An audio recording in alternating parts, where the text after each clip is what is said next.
आई pop star में boss का बवाल एंट्री। जी हाँ दोस्तों, आपका स्वागत है मेरे चैनल ऑसम भोजपुरी पर।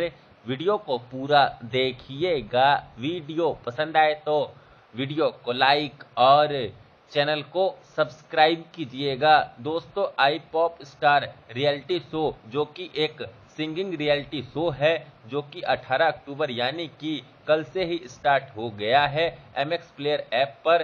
दोस्तों, इस शो में देश विदेश के प्रतिभागी अपना गायकी दिखाते हुए नजर आएंगे और इस रियलिटी शो में पवन सिंह एक सेलिब्रिटी गेस्ट के रूप में शामिल होने वाले हैं। दोस्तों, इस रियलिटी शो के टोटल 8 से 10 एपिसोड टेलीकास्ट किए जाएंगे MX प्लेयर ऐप पर, जिसमें से 3 से 4 इस रियलिटी शो के एपिसोडों में पवन सिंह आपको नजर आएंगे। इस रियलिटी शो में पवन सिंह इस रियलिटी शो के सभी प्रतिभागियों का हौसला बढ़ाते हुए नजर आएंगे।